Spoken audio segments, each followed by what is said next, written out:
I ran for president because I believed the policies of the previous decade had left our economy weaker and our middle class struggling. We came into office with a different view about how our economy should work. Instead of tax cuts for millionaires, we believe in cutting taxes for middle-class families and small business owners. We've done that.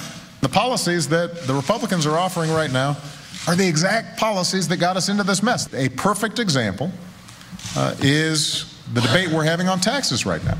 And what I've got is the Republicans holding middle-class tax relief hostage because they're insisting we've got to give tax relief to millionaires and billionaires. Here's the difference between us and them, he's saying. Here's the difference between the parties. If you think the government should be giving billionaires more money and making all the rest of us pay for that, there is a party for you. That's the other guys. If you think government should instead prioritize the needs of the middle class, you think maybe billionaires are doing okay for themselves, then you want to vote Democratic.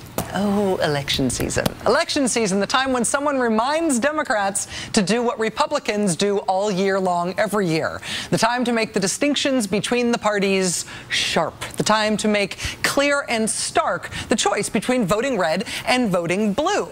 Now, you can do this locally for any individual political race by talking about the difference between two candidates.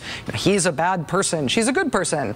She's dishonest. He's honest. But at the national level, when you are a national leader, it's not just one race. And if you have any appreciation at all for national dynamics driving local races, which they totally do, you've got to make clear the difference not between two people, but between two political parties, between the two parties' approach to the country, what each party stands for. And sometimes pictures help with that. I will now show you the prettiest picture that Democrats could ever hope for this election season. It was done by Catherine Mulbrandon of Visualizing Economics. On the left, what we will see here, there we are. Those numbers represent percentiles of wealth in this country for families. How rich you are, in other words. At the bottom, you'll see it's the 20th percentile. That's like the Tom Joads, the bottom of the heap, the have-nots. At the top, the 95th percentile, that's like Daddy Warbucks, right? Richie Rich. That's them, that's got. Across the bottom, the x-axis there, yes, those are the percentages for annual growth in income. And it turns out that your financial health really does depend on who's in charge. Because look at this. These lines represent the growth in income for each different economic group under all the Democratic presidents since basically the end of World War II. If you are further down the ladder, if you have less money, your income grows a little bit more than if you were at the top under Democratic presidents, but only a little. Everybody grows by pretty similar amounts. Okay, so this is blue under the Democrats, under Democratic presidents in aggregate since the end of World War II. Now let's look at what happens when Republicans are in charge. Oh. This is what happens. Just look at that. When Republicans are in charge, people at the bottom of the economic scale hardly get anywhere. Their incomes grow at an aggregate of 0.4%.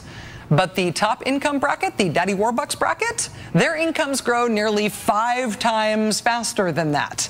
In the middle, they're just muddling along, wishing Bill Clinton would come back. And this is not, rich versus poor. This is not a class war thing. People in every income bracket do better, as you can see, when Democrats are in the White House. The richest, the poorest, the middle class, whatever. Between World War II and 2005, which is what this graph represents, everybody did better under Democratic presidents. Under Republicans, if you're rich, you did pretty great, particularly compared to everybody else, because if you're anybody but the rich, This graph covers 1948 to 2005. It is actual observed performance. It is not what the parties are pledging to do. It is what they have done economically. So when you hear the fight now over whether we ought to spend $700 billion as a nation, giving more tax cuts to the richest 2% of people in the country, which Republicans want to do and Democrats don't want to do, here's why we're having that debate.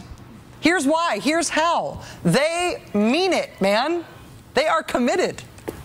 A picture is worth 700 billion words.